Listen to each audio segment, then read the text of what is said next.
voyant la foule, Jésus monta sur la montagne, et après qu'il se fut assis, ses disciples s'approchèrent de lui, puis ayant ouvert la bouche, il les enseigna et dit: Heureux les pauvres en esprit, car le royaume des cieux est à eux. Heureux les affligés, car ils seront consolés. Heureux les débonnaires, car ils hériteront la terre. Heureux ceux qui ont faim et soif de la justice, car ils seront rassasiés. Heureux les miséricordieux, car ils obtiendront miséricorde. Heureux ceux qui ont le cœur pur, car ils verront Dieu. Heureux ceux qui procurent la paix, car ils seront appelés fils de Dieu. Heureux ceux qui sont persécutés pour la justice, car le royaume des cieux est à eux. Heureux serez-vous lorsqu'on vous outragera, qu'on vous persécutera, qu'on dira faussement de vous toutes sortes de mal à cause de moi. Réjouissez-vous, soyez dans l'allégresse, parce que votre récompense sera grande dans les cieux, car c'est ainsi qu'on a persécuté les prophètes qui ont été avant vous. Vous êtes le sel de la terre, mais si le sel perd sa saveur, avec quoi la lui rendra-t-on? Il ne sert plus qu'à être jeté dehors et foulé aux pieds par les hommes. Vous êtes la lumière du monde. Une ville située sur une montagne ne peut être cachée, et on n'allume pas une lampe pour la mettre sous le boisseau, mais on la met sur le chandelier, et elle éclaire tous ceux qui sont dans la maison. Que votre lumière luise ainsi devant les hommes, afin qu'ils voient vos bonnes œuvres et qu'ils glorifient votre Père qui est dans les cieux. Vous avez appris qu'il a été dit: tu aimeras ton prochain et tu haïras ton ennemi. Mais moi je vous dis, aimez vos ennemis, bénissez ceux qui vous maudissent, faites du bien à ceux qui vous haïssent, priez pour ceux qui vous maltraitent et qui vous persécutent, afin que vous soyez fils de votre Père qui est dans les cieux, car il fait lever son soleil sur les méchants et sur les bons, il fait pleuvoir sur les justes et sur les injustes. Si vous aimez ceux qui vous aiment, quelle récompense méritez-vous? Les publicains n'agissent-ils pas de même?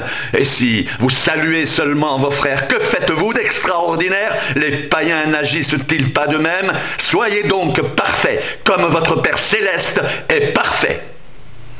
Ne vous amassez pas des trésors sur la terre, où la teigne et la rouille détruisent, et où les voleurs percent et dérobent, mais amassez-vous des trésors dans le ciel, où la teigne et la rouille ne détruisent point, et où les voleurs ne percent ni ne dérobent, car là où est ton trésor, là aussi sera ton cœur.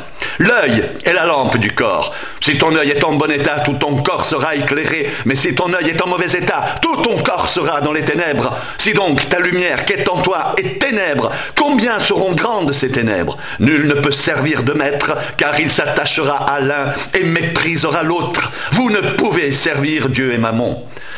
C'est pourquoi je vous dis, ne vous inquiétez pas pour votre vie, de ce que vous mangerez, ni pour votre corps, de quoi vous serez vêtus. La vie n'est-elle pas plus que la nourriture, et le corps plus que le vêtement? Regardez les oiseaux du ciel, ils ne sèment ni ne moissonnent, et ils n'amassent rien dans des greniers. Et votre Père céleste les nourrit, ne valez-vous pas plus qu'eux?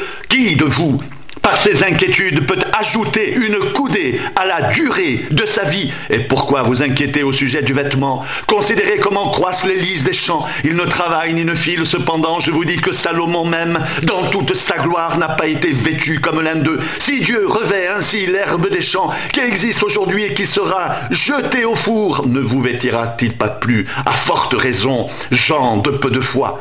Ne vous inquiétez donc point, et ne dites pas: que mangerons-nous, que boirons-nous, de quoi serons-nous vêtus? Car toutes ces choses, ce sont les païens qui les recherchent. Votre Père céleste sait que vous en avez besoin. Cherchez premièrement le royaume et la justice de Dieu, et toutes ces choses vous seront données par-dessus. Ne vous inquiétez donc pas du lendemain, car le lendemain aura soin de lui-même. À chaque jour suffit sa peine. Tout ce que vous voulez que les hommes fassent pour vous, faites-le de même pour eux, car c'est la loi et les prophètes. Entrez par la porte étroite, car large est la porte, spacieux le chemin qui mène à la perdition, et il y en a beaucoup qui entrent par là. Mais étroite est la porte, resserrez le chemin qui mène à la vie, et il y en a peu qui les trouvent. Gardez-vous des faux prophètes. Ils viennent à vous en vêtements de brebis, mais au-dedans ce sont des loups ravisseurs. Vous les reconnaîtrez à leurs fruits. Cueille-t-on des raisins sur les épines ou des figues sur des chardons? Tout bon arbre porte de bons fruits, mais le mauvais arbre porte de mauvais fruits. Un bon arbre arbre ne peut porter de mauvais fruits, ou un mauvais arbre porter de bons fruits. Tout arbre qui ne porte pas de bons fruits est coupé et jeté au feu. C'est donc à leurs fruits que vous les reconnaîtrez. Ceux qui me disent Seigneur, Seigneur, n'entreront pas tous dans le royaume des cieux, mais seulement celui qui fait la volonté de mon Père qui est dans les cieux. Plusieurs me diront en ce jour-là, Seigneur, Seigneur, n'avons-nous pas prophétisé par ton nom? N'avons-nous pas chassé des démons par ton nom? Et n'avons-nous pas fait beaucoup de miracles par ton nom? Alors, je leur dirai ouvertement, je ne vous ai jamais connu, retirez-vous de moi, vous qui commettez l'iniquité.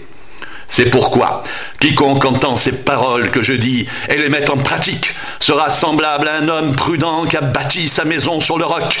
La pluie est tombée, les torrents sont venus, les vents ont soufflé et se sont jetés contre cette maison. Elle n'est point tombée parce qu'elle était fondée sur le roc.